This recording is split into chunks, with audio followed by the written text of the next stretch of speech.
Imagina que vivieras en una época en la que todavía no se dispone de ninguna forma de medir el tiempo. Te darías cuenta de que existen ciertos patrones en la naturaleza que son periódicos, como por ejemplo las estaciones del año o los días y las noches. ¿No resultaría interesante poder predecir estos patrones con cierta precisión? De este modo, se podrían mejorar muchos aspectos relacionados con la organización del día a día y, en definitiva, ser más productivos. La solución más sencilla, inventada hace 3500 años, es clavar una varilla en el suelo y mirar cómo, debido a la rotación de la Tierra, la sombra que ésta proyecta en el suelo se va desplazando poco a poco. Esto es lo que llamamos un reloj solar. Sin embargo, este reloj tiene dos principales fallos. Por un lado, no se puede utilizar de noche al no disponer de luz solar, y por otro, este tipo de relojes resultan ser bastante imprecisos, ya que si nos damos cuenta, la sombra de la varilla tendrá que realizar el mismo recorrido cada día, pero debido a la existencia de las distintas estaciones, habrá días más largos que otros, por lo que una vuelta entera de la sombra no siempre durará el mismo tiempo. Entonces, ¿qué hacemos? Necesitamos algo que, punto número 1, tenga un comportamiento periódico y punto número 2, se pueda medir fácilmente. Pero ¿esto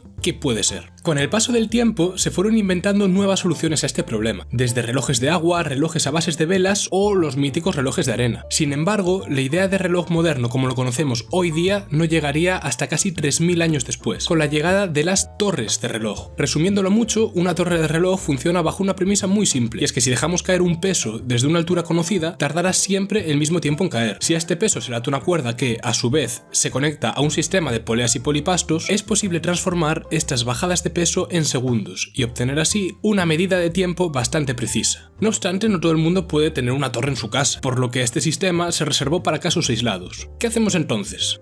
La respuesta llegó con la invención de los relojes de péndulo. Mediante un sistema de engranajes es posible reducir un movimiento periódico cualquiera, como el de un péndulo, a lo que actualmente conocemos como segundos, minutos y horas. Este diseño cuenta con un principal fallo, y es que debido al rozamiento de los engranajes, el péndulo se frena poco a poco hasta acabar deteniéndose por completo, y a medida que se va quedando sin energía, la medición del tiempo se retrasa poco a poco con respecto a la que debería ser correcta. Un pequeño remedio a corto plazo es utilizar péndulos en los que la masa que sea relativamente grande. Esto se puede hacer ya que si recordamos la fórmula del periodo de oscilación de un péndulo, este no depende de la masa que utilicemos, y a mayor masa, mayor energía cinética en el sistema y más tardará el reloj en pararse. Pero bueno, avancemos un poco en el tiempo, porque fue en 1920 cuando Warren Morrison y Horton inventaron en los Bell Labs el primer reloj que funcionaba a base de electricidad. Es el famoso reloj de cuarzo. Seguro que todos oísteis hablar en algún momento de los relojes de cuarzo, pero ¿cómo funcionan en realidad? ¿Y qué es lo que los hace tan precisos? Vayamos por partes. En primer lugar, contamos con una pequeña batería de botón que nos generará una corriente eléctrica. Sin embargo, esta corriente será corriente continua, completamente constante, y para hacer funcionar nuestro reloj necesitamos algo que nos genere oscilaciones de una forma muy precisa. Es aquí donde entra en juego nuestro amigo el cuarzo. El cuarzo es un material que cuenta con una propiedad muy deseable en todo lo relacionado con la conversión de electricidad a movimiento, y es que es capaz de deformarse cuando se le aplica un voltaje eléctrico. Y no solo eso, sino que también consigue el efecto inverso. Al comprimirlo o deformarlo, genera una corriente eléctrica proporcional a esta deformación. A este fenómeno se le llama piezoelectricidad. Pero, ¿cómo conseguimos de esto una oscilación a una frecuencia estable? Pues fácil, simplemente debemos fabricar una pieza de cuarzo con forma de diapasón. Los diapasones, utilizados en música para afinar instrumentos, son conocidos por ser muy buenos resonadores, capaces de emitir una única frecuencia con una gran precisión. En el caso del cuarzo, basta aplicarle una pequeña tensión inicial para que, debido a la piezoelectricidad, este diapasón se deforme ligeramente y así ya comienza a vibrar. Esta vibración, a su vez, se vuelve a convertir en impulsos eléctricos que son amplificados y llevados hasta una minúscula bobina, la cual, actuando como electroimán, se encarga de mover el primer engranaje del mecanismo del reloj. Pero, ¿y en base a qué elegimos cómo diseñar este pequeñísimo diapasón? Pues bueno, es importante destacar que estos diapasones de cuarzo que utilizan los relojes de pulsera oscilan exactamente a una frecuencia de 32.768 Hz, 32.768 oscilaciones por segundo. Y os preguntaréis, ¿y esta cifra tan rara de dónde viene? Si nosotros al final lo que queremos son segundos, minutos y horas. Pues bien, el uso de esta cifra se debe a dos motivos. Por un lado, debemos recordar que el cristal de cuarzo genera una oscilación vibrando. Por tanto, si utilizamos frecuencias en el rango audible de los humanos, podría resultar bastante molesto. Por otro lado, 32.768 es igual a 2 a la 15, lo que lo convierte en un número sencillo de dividir en etapas posteriores, hasta llegar a un hercio o, en otras palabras, un tic por segundo. Si bien se podrían utilizar potencias de 2 más elevadas, a mayor frecuencia, mayor será también el consumo de batería del reloj, por lo que nos interesa utilizar la más baja posible. Pero,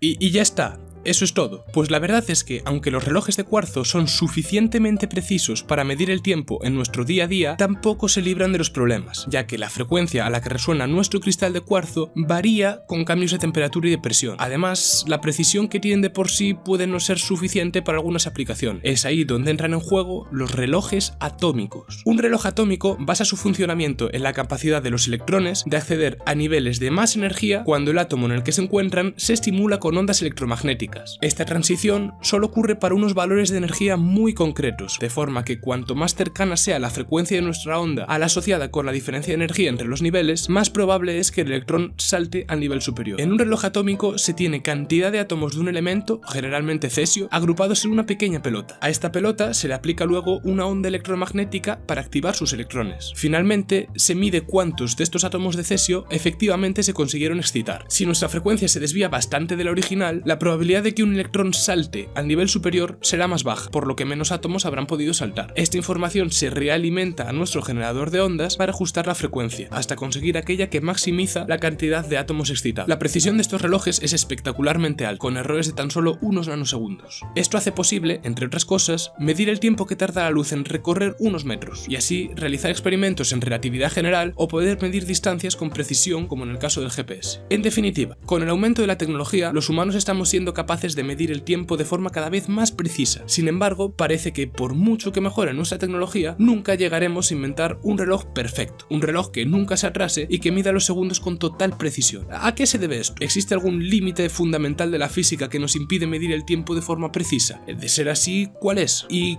qué tienen que decir los relojes cuánticos en todo esto? Para responder todas estas preguntas, estate atento al próximo vídeo. Recuerda, dale like y suscríbete si te gustó, y no dudes en dejar en comentarios tus dudas o sugerencias. Intentaré responder a todo. Nos miramos en la próxima.